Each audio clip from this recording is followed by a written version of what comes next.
So I grew up in eastern South Dakota in a little place called DeSmet, which was Laura Ingalls Wilder, and that's where she was from. Grew up on a dairy farm, you know where that is. We had your typical dairy farm. I know what it's like to work hard because we were up at 4 o'clock every morning to milk cows before going to school. After school, if you had sports or whatever, that was fine, but when you came home after that, you still had chores to do. Cows don't wait. So I'm used to doing lots of different things during the day. I multitask very well. After graduating from high school, I moved to Spearfish and went to college at Black Hills State University. I studied business administration, computer programming, did a lot of things like martial arts and just every kind of learned to ski, lots of hiking, that kind of stuff. Anything outdoors was a lot of fun. It seems like every time I move a little further west. So after leaving Spearfish, I moved to Gillette, Wyoming, where I lived for about 20 years. I had children there. I was a stay-at-home mom when my kids were little, but I knew as they got into school that Gillette wasn't the place that I wanted them to finish school. So I started looking around for a more, a smaller community, kind of like what I grew up in. I graduated from a class of like 9, 10. So we came and we started checking out Bighorn, and I really, really liked Bighorn. Fell in love with that community, fell in love with the teachers there. My kids seemed to fit in well there, so that's where we've landed. And that's been over 20 years ago. So now I have 2 grown children. I have 2 grandchildren, 2 little granddaughters, which I was with all afternoon, so I apologize. I came from the pumpkin patch. We had a blast. I'm running for city council because I want to give back to the community that's given me so much. I was a single mom here. I know what it's like to try to raise a family, try to work, try to maintain, your faith, family, work, everything all on your own. I understand the struggles of childcare here. I understand the struggles of trying to buy a home here when you're a single parent. Everything that typically goes with being a single parent. And then I went to work for Century 21. I'm a real estate agent there. Before, when I was in Gillette, I used to build homes, live in them for 2 years, flip them, do the same thing, back and forth. When we moved here, the kids said, no more moving. So I didn't do that anymore. Then I went to work for Century 21, and that's where I've been. I love selling real estate. It's a wonderful way to introduce yourself to the community. It was a great way for me since I didn't know anyone here. Started doing all different kinds of organizations, Friends of the Library, Downtown Sheridan Association, those kind of places so that I could get familiar with people here in Sheridan. What else do you want to know? Good. Anybody have any questions? That was our quickest introduction yet. Was it? Great. We like that. Yeah. Short and sweet. Okay, does anybody have a question first? Thank you, hi. Hi. What's your feeling on the situation with the property taxes and the folks that have been here for a while? I'm one of those that actually feels like when you buy your home, and you're staying in your home for a long period of time, and you've reached a certain age, I think that's when it should be tapped off. If you are a lifelong resident in your property, say 60, 65, some people have even tossed around having it capped when you turn 55. And then the property tax does not go up until you've sold your property, done something like that with it, and then it'll start with the new owner. But in order for the elderly or people who've been here for a long time and stayed in the same place, the capping of the tax seems to be the general, sounds like it would work best. I know that there have been a lot of other ideas thrown out, and we're all kind of looking through all of them to find out what would work best, but that seems to be the one that the general public likes the best.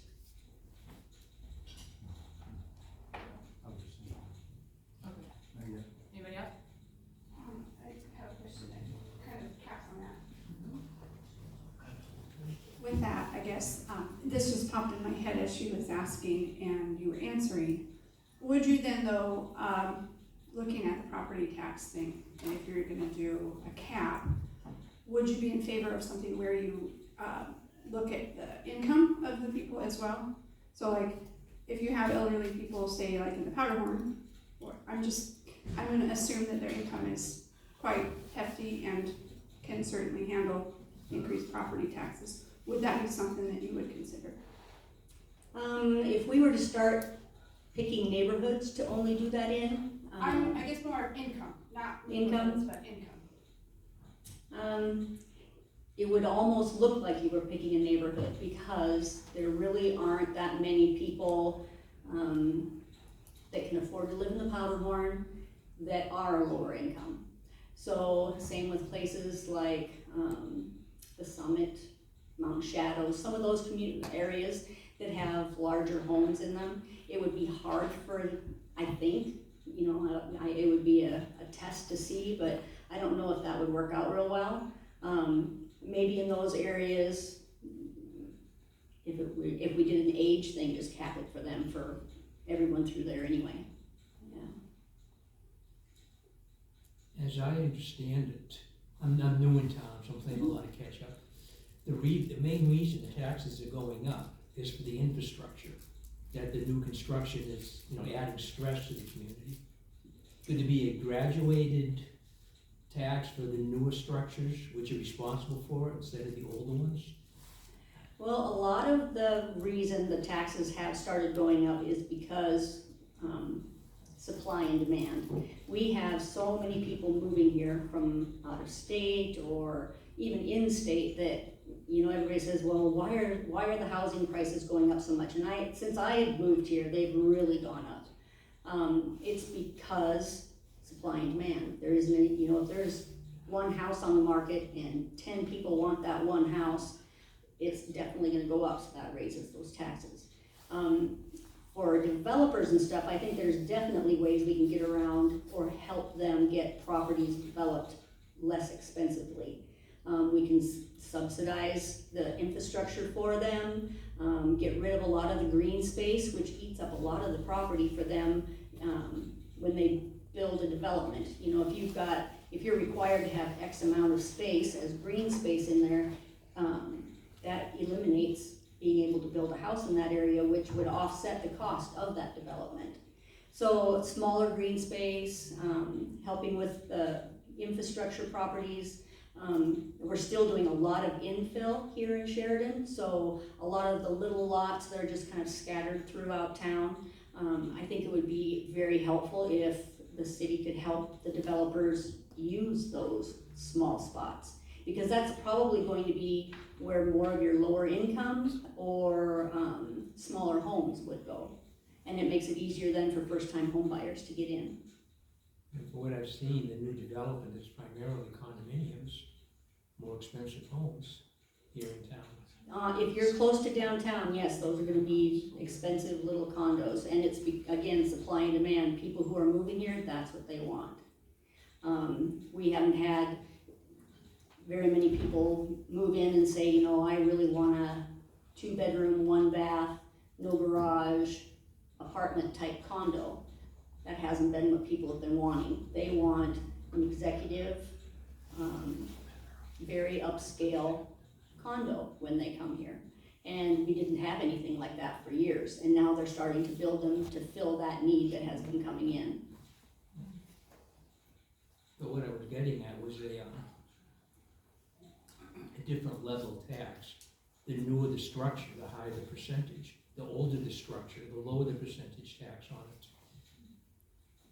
Since That would it's the be- new structures that yeah. are primarily responsible for the problems. Well, it's not just the new structures. I mean, we have homes that were built in the early 1900s that were sold or built or sold for, you know, $100,000. And now those exact same houses are selling for $250 or $300. So they've been updated, so you can't necessarily just say it's the age, because the house may have only been built, or it may have been built in 1900, but it's been completely redone. So now it's basically got an age of current, because it's been built up to today's current, you know, flooring, electrical, plumbing. So that's why the price went up on those as well. If it's an old house that hasn't been, maybe that would work. But if it's a home that's been completely remodeled, then they raise the age of it to that, you know.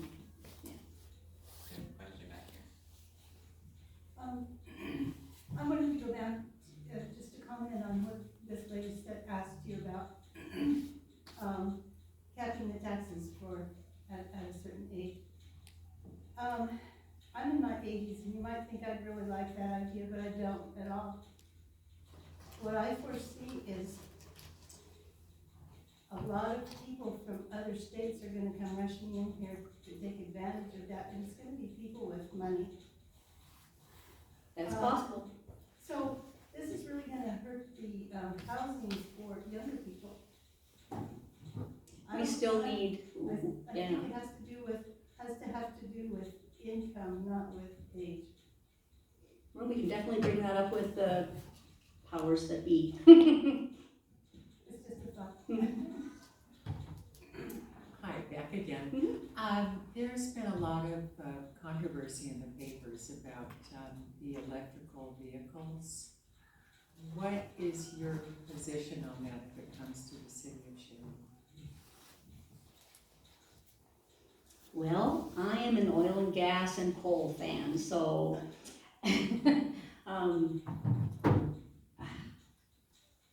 if people want to have an electric vehicle, so be it. That's their choice. They can. But Wyoming is based on oil and gas and coal, and that's where our strengths are. And we shouldn't buckle under our strengths.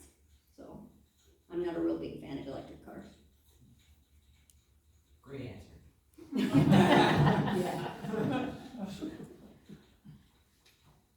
Okay, I'll ask one. What is your knowledge and understanding, because I don't have much of this, and it's quite complex as far as I do know, of the ability for the city to be financially independent from state and federal money? Not that hardly any city does that anymore, and I understand that, but should there be a time in which either that money dries up, goes away, or comes with strings that the city doesn't want, can the city function on its own? And if not, do you have any ideas on how to get it there? We would have to diversify a lot. We need not just oil and gas and coal. We need other sources of income. It's great that places like Weatherby is here. It's great that we have, other vacuum tech and those places coming in. But in order for us to be independent, we'd have to have a lot more, which is going to be more people, more housing, more taxes. It could possibly wind up being that way. I don't see it in the foreseeable future, just because we are still dependent on everything coming back from the government, all of our subsidies. Well, I have a question. Is this on? Yeah, it is now. Alright, sweet. So you mentioned there we go. Is that better? I'm sorry. You mentioned the subdivisions that will hopefully be for the lower class, lower income of people. How will you make sure that those stay for those lower income people and they don't turn into something like the Powderhorn or something like that? Because I've lived in Sheridan for all my life, and that's what I've seen. It's like, oh, we're gonna make this affordable housing section, and boom, it's another Powderhorn. So. Well, fortunately, Powderhorn, we have one Powderhorn, we have one big golf community. We have, right now, not tons of affordable housing. But unfortunately, we can't section off town and say you can't have this here, it has to be X. For instance, Woodland Park. When Woodland Park was developed and the concept of it put together, it was as low income or affordable housing, subsidized lots.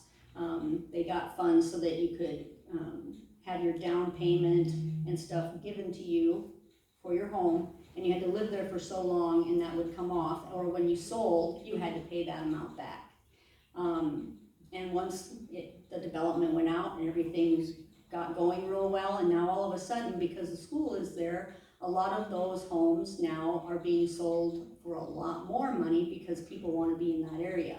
So it's hard to say, you can't live here because we want to always keep this way. We're going to have to try to figure out some way to put in either more apartment complexes. I'm a big proponent for, maybe not mobile home type parks, but I think it would be really good for us to put in a modular home section like what's going up off of Park Street up on top there, but have that be sales. I know he's renting all of those up there, but something like that gives people the opportunity to get into a home for less money. They can live there, they can hopefully be able to save money, and when they have what they want to move into a different neighborhood, then that home will then be able to be affordable to the next person that wants to start building up, and have it be kind of a stepping stone. I know Colorado has a few of those concept neighborhoods, and it seems to work well for them. I don't know if it would for us, but I think it would be worth a try.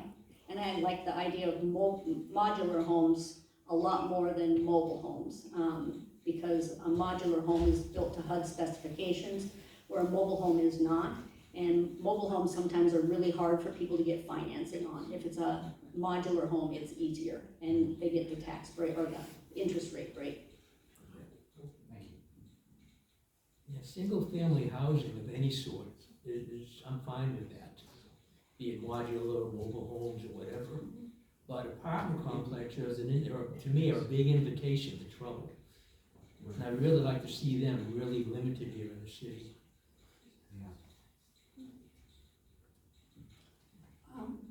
So real estate is obviously a growth industry. I guess we have, you're one of 3 realtors running for city council. So part of my concern is that there may be I know that we can't prevent growth, nor am I for. No, but we can be responsible. I am, yes, I do want to focus on it. So that's, I guess, my question is for you is, as a realtor, or knowing that there's 3 realtors running for city council, part of me is a little bit concerned that there may, somewhere down the line, be a conflict of interest, with developments going on and things like that. So what could you say to someone like me who might have a concern about that? Well, I think anybody that's gonna get on the council is going to have that issue of potentially having a conflict of interest. If you are an engineer, they may wind up having a conflict of interest because they're going to approve or disapprove on another property or on something. If you are a landman, same thing. So I think because there are so many of us, there's more people on the council, there's going to be a balance in what's going on. I think the nice thing about having a realtor on there or a couple realtors on there is we understand the housing market, and that is a huge problem here in Sheridan, something that really has to start being taken care of. Whether it's me or anybody else, we're lucky, truly lucky on this running of candidates, because I believe that everybody, all of us that are running, we all work well together, we're all good to each other, we all have good ideas, and we all have Sheridan at our hearts. So I don't think that there's really any bad candidates that can go up there. I think there's just, some of us maybe have a different idea or whatever, but all of the candidates this time are really good. So everybody has good choices to choose from. And I don't think having a realtor on there is a conflict of interest. And a lot of you can just step back and say, I feel that this is a conflict, and then recluse yourself from that.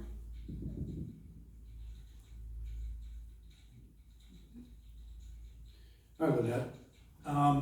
Question I have, what do you see running for council as the top 3 things that you'd like to change, fix, or make better? And what do you think the 3 things currently that the council is doing well, or you'd leave alone? Well, the top 3, housing is definitely one of them, and I think that the community and the constituents of Sheridan are not as informed as they should be. I've been starting, I go to some of the meetings and stuff, and even some of the council members have said, you know, after you'll hear them talking, wow, I didn't know that was going on. Or there seems to be a disconnect so that not everybody is getting all the information that they should be getting. For instance, a bridge project. They've been told that this is going to be going on, and then it finally does happen, and it's not exactly what they said was gonna happen, but the council didn't understand that part, didn't know that. So I think there's a disconnect between the departments and the public. So I would like to see better communication, and a more full communication. You can't vote to approve or disapprove something if you don't know the whole story. And then if you're on the council and you don't know the whole story, that's a bad disconnect. So I would like to see that changed. And I also think that the county and the city need to work closer together. Especially now as we're expanding, we want to have responsible growth. If the two don't talk, it's going to be a problem. Things that I think they do well. So far, I believe that they have been doing a really good job. When I go to the meetings, it seems like everyone is trying really hard to do what's best for Sheridan. I haven't seen any huge problems. Sometimes I think some of the things that they talk about are kind of, it's not silly, but some of the things that get brought up to the city sometimes are things that we really don't have any control over. They get brought to the council and it's not for the council to decide. So those kind of things I think are hard sometimes because they feel like they still have to answer those kinds of questions and stuff, but if it's not within their realm or responsibility, it's hard. So then sometimes the public feels like, they didn't answer my question. So, did that answer your question? Well, you gave me 3 things that you feel need to be fixed with the council: housing, disconnect communication, county and city working better together. And as far as positives, I'm not quite sure. I'm not quite sure where you're at with that. I think they're doing a good job. I think that I think they're doing as good a job as they can possibly do, because sometimes I don't think they have all the information. Sometimes I think that the administrator and the departments know what's going on, and then it gets sent to the council after they've made a decision when it's supposed to be the other way around. So sometimes I think the council needs to be addressed first and then go to the mayor, the administrator, or whatever. Okay, well, that actually would then roll right into this next question. Oh dear. Somebody turns the mic on. So back in 2015, there was a vote amongst, I don't know if it was through the community on behalf of the council and the city, or if it was something that the council did on their own. But basically delegating, let's call it 50% of the mayor's power and duty over to the city administrator, okay? Do you believe, based on your last response, that's been a good thing over the last, what's it been, 8-9 years? Or do you feel that that needs to be changed? Honestly, I think when we had Mayor Kinski, he was, and maybe a couple of his predecessors, they were very strong mayors.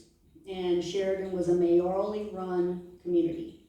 Well, when he decided to leave and somebody else was brought in, he needed help. And so they brought in a city administrator. And it was a vote, apparently, and I'm not as familiar with it as I should be. Good job. It's dead now? It's dead. Okay, good. If we ever got to the point, I think now that Sheridan has grown so much, we probably do need that city administrator. We need to have, in case the mayor gets voted out in 4 years, we need to have somebody who's been there for 4 years or 8 years or whatever to smooth things for the new mayor coming in, who, I mean, just like any new council member or any, you're coming into something and you don't know exactly what's going to happen. You don't know all of the ins and outs of that job yet. So having a city administrator kind of smooth out those bumps is probably a good idea. If we ever wind up deciding that Sheridan wants to have another strong mayorally run community, I think it should definitely come to a vote. We have never voted for the city administrator. We voted to have one, but he's never been elected. He's hired. So if we decided to have a strong mayorally run community, we could probably elect somebody to be his, like a, what am I trying to say? Like a vice? Yeah, kind of like a vice or whatever, and maybe have the two not run, have the two not run consecutive, you go and you go, maybe 2 years, stagger it off. So in your opinion, then, where's the accountability for the city administrator, being that he is an elected position? I take that back. He is an appointed position by the council, whereas the mayor is elected. There's accountability on the mayor's part to the people, but there's no accountability with the city administrator. He is accountable to the council, and the council reviews the administrator with the mayor. So they do have the accountability to him, or he has it to them. No? Thank you. Okay, I'm wondering I've got 2 different points as examples, and you can use them or use a different one, however you want to, but when we look at things that are on the ballot this fall, like the 1%, and we have these very recent discussions at the council and at the, the sessions, the study sessions, yeah. So when they are having these and they're, Second Chance Cat Rescue is asking for exponentially more money than they had to function. And then we've got the Kendrick Pool work that was originally done pre-pandemic, and now we have an adjustment to that, and the add-ons. So we're going from a 3-point-something million baseline that can go well over 6 million on a facility that was privately built originally by a husband and wife and given to the city. Second Chance also started out as a private entity, so I would like to see a greater care of our finances as a city than maybe spending above and beyond what we're able. And I would like your thoughts on that, where do you stick with that? I agree. I do understand that costs of everything went up after the pandemic. I get that. But here again, I think that is also something that was not fully disclosed to not only the council, what was happening, but also to the public. I think, for instance, the pool, that needs to be completely written out and shown to the public what they are looking at. They had to have a developer come in, or an architect come in and start doing the plans. Well, the council thought that we were going to be updating our current pool, from what I understand, to begin with. It does need some work. It needs new pumps, it needs new filters, the bathrooms and the showers and stuff, they all do need updated. The plans, from what I understand, have already gotten to that 500,000 plus mark. That 500,000 plus mark could have done a lot of work to the pool. We haven't done any work to the pool yet. So, and then the building of the new parts, they are going to be done in phases if they decide to do it that way. So it may not be 6.2 when it's all done. They have a lazy river thought and all these kind of things. But when the, when we get in trouble. When the original thought for the pool came to the council, they just thought it was going to be an update. And that's what they felt, I believe, was going to happen. And then all of a sudden, they get this, whoa, wait a second, what, lazy river, new pools, new add-ons, and those kind of things should have been brought to the council and said, what kind of things do we want the community to have? Should we, do we wanna ask the community, what do they think? They said they did a survey and 1,000 people said that the pool was one of the most important things in Sheridan. Well, if it's one of the most important things in Sheridan, 6.2 million for something that's only open 3, maybe 4 months out of the year seems a bit excessive to me. Yeah. I think that money could be spent somewhere else. We have tons of streets and infrastructure that needs a lot of work.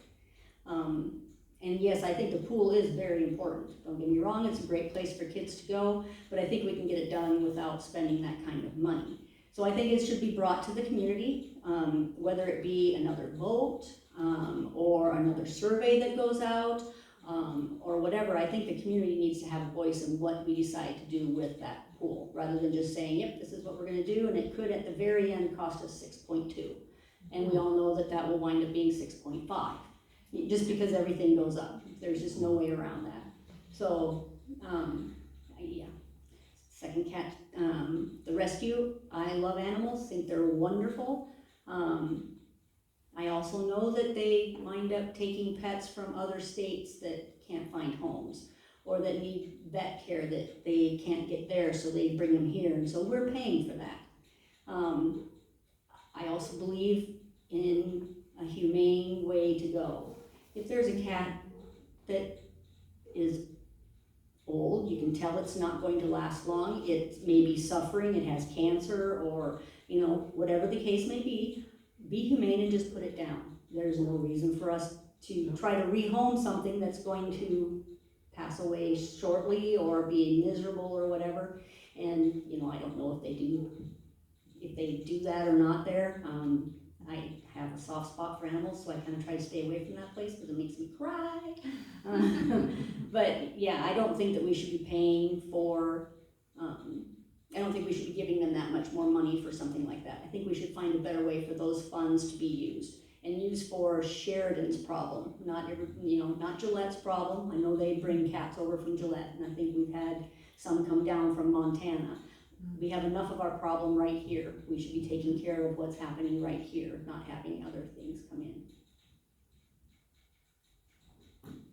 They have an online store. No, I'm sorry, no, the cat shelter place, they have an online store, you can buy t-shirts, cause I started looking into them also, and I thought, really? Oh, wow, Yeah, I didn't know that. well, Hi there. One more and I think I'm done. Oh, no, you're fine.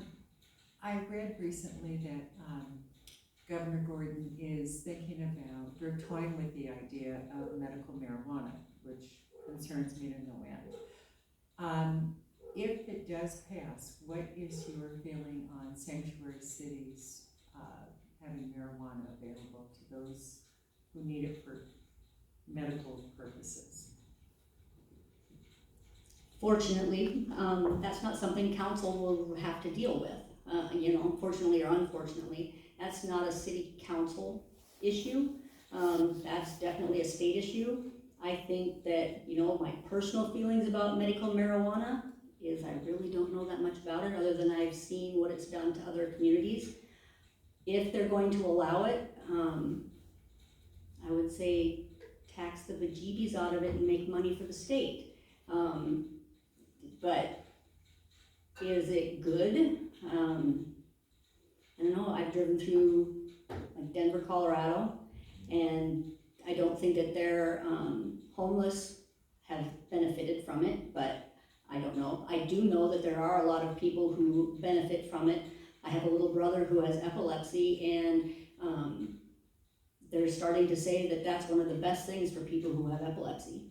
And some of the drugs that he's had to take because of it are really not good. So, he hasn't tried that yet. The doctor, we're from South Dakota, so it's not legal there either. But I know that they are doing an awful lot of testing to find out if it actually is a good thing for something like that. If it could help somebody because, they've got cancer or epilepsy or, something like that, that's fine. I think that's a humane thing to do if it's going to actually help them. I don't think it should be made available to just every Tom, Dick, and Harry. It ruined Colorado. Yeah, ruined it. They did the, medical marijuana first, which was fine. But that was just a stone's throw away of just, Legalizing it. yeah, and then you see people in their car with a joint and everything, and it's like, really? Isn't it illegal even down there though to, isn't it illegal to be stoned and drive? I mean, Oh, it's it kind of- is, yeah. Oh, okay. Yeah, I was but, like, wow, they can't do that in a car, can they? But then they made, you know, it starts out with the medical, and then you get caught, then they make it a sanctuary city where Yep. if you're caught with less than an ounce, they don't Oh, prosecute. yeah, okay, yep. And that's a mayor decision, that's a council decision, yeah, so that's how it starts. But But it then did once ruin they legalized, I was an EMT down there, once they legalized, then the, you know, tax the bejeebies out of it, so then what happens, you can't afford to go to the store and buy marijuana, so what do? You start buying heroin and all this other stuff, cause it's cheaper, so then drug overdoses on heroin were 4 times what they had been. I mean, it's just a gateway to, Wow, and now you see what Denver is now, yeah, so. that wouldn't be good. I wouldn't want Sheridan like that. I'm maybe a little old fashioned, but I like Sheridan being its size. I do think that, you know, there's no way to get around, we are gonna grow, that, you know, but I don't want Sheridan to be so big that when my granddaughters grow up, that they don't feel safe, you know, and if that's what's gonna happen here, I don't want that here. right. Okay. And that's good, by the way. I don't want to hear either.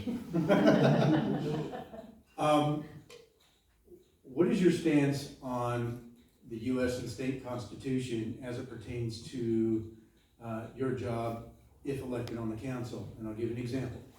The second chance cat shelter was brought up, and there's 2 statutes in Wyoming, 636 and 16:6, on whether or not the council was allowed to use taxpayer funds, or in this case they call it GPAT, the general purpose excise tax, to give to nonprofits. What would be your stance?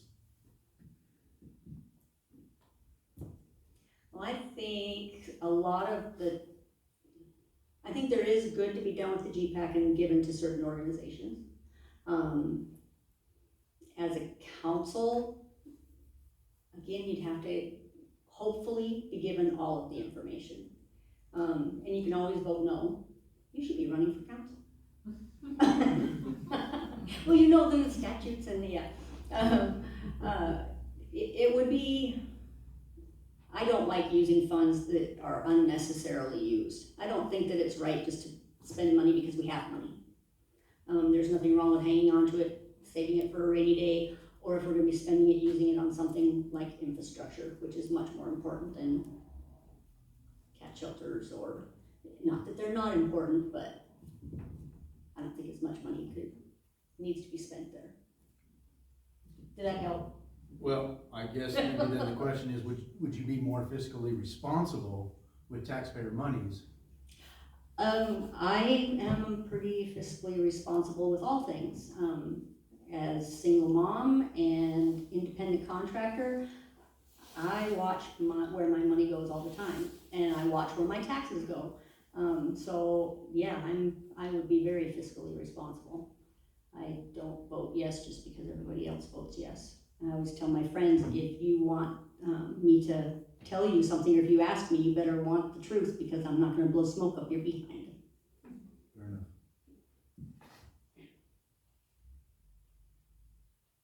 Are there any departments within the city you would like to see dissolved as being a waste of funds?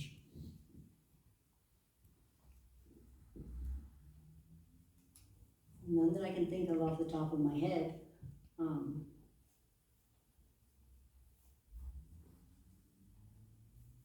No, we don't really have that many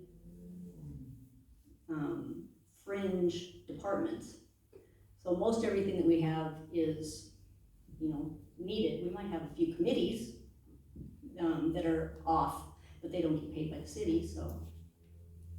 Most committees are all volunteer work. So, I think so. I can do that. I'm coming, you won't be that. I can do that. As I understand it, having just got myself going in the participation mode here through a constitution class, and from there more things have come to light. And my neglecting of attending these meetings and being fully engaged, but I'm getting there. That being said, I understand our city is a wonderful $19 million in the hole. Can you give some ideas and some examples of maybe ways that we can start getting ourselves back out of debt and back in the black and not the red? Watching where the funds go, plain and simple. Rather than spending 6.2 on a pool, put that money toward being in the black instead of the red. Just being more responsible with the money that we do have. The 1% tax, I think, is a good thing because it does cover a lot of stuff that we do need. The 2% hotel tax, I think that's a real good one as well because it's what other people pay, and 2% is very small compared to a lot of other communities that have larger ones. So just being more responsible with where that money goes.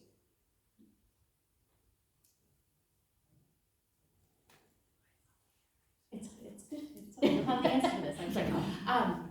You mentioned that the other candidates that are running are good and strong, and you feel like Sheridan maybe can't make a bad choice. I'm curious, what would you say puts you above the rest or deserving of the vote when you're looking at the candidates across the board? The fact that I'm female, that does help because we think of things differently than men do.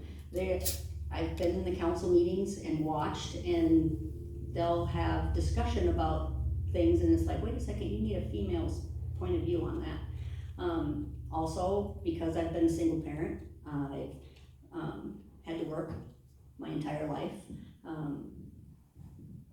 I wasn't a single parent when we first moved here, but I raised my children as a single parent. My ex-husband was a railroader, so he was gone 300 days out of the year.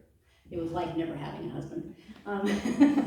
So I think my perspective is a little bit different. I am one of those people that mull things around really well and try to come up with, if it's not something that has to have a complete disconnect or firing of that situation, maybe we can work through it another way. I think outside the box a lot. I multitask and can do a lot of different things all at once. I'm one of those people that doesn't sleep, my brain doesn't shut off. So I'm very organized, and I think I have good ideas. I think I could be helpful. And it's time. My dad always said, you can't complain if you don't get in the game. So if I didn't want change, if I didn't want or didn't care that my kids were gonna be growing up here later on, I probably wouldn't run. But then I can't really say anything about how it's run if I'm not willing to stick my foot out there and say something. And I definitely want this place to be a place where my children, my grandchildren, maybe even my great-grandchildren can stay and live here and be happy here and not feel like they've been forced out. Like places, I had friends who lived in Portland, Oregon for years. They loved it there, but they have literally been forced out. They can't stay there, they can't have their kids there. It was a beautiful community 20, 30 years ago, but it is not anymore. So they moved to South Dakota. They moved back home. I don't want to have my kids move away because they can't be safe here, don't feel safe here. So you wouldn't defund the police? No. I kind of like them. When I get 911, I want them at my door. Yeah. And no.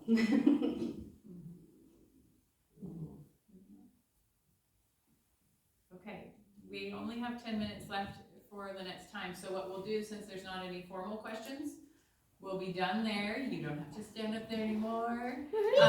But Thank you. everybody, thank you, Lynette. And everybody, take this next 10 minutes. If you had something you wanted to ask, but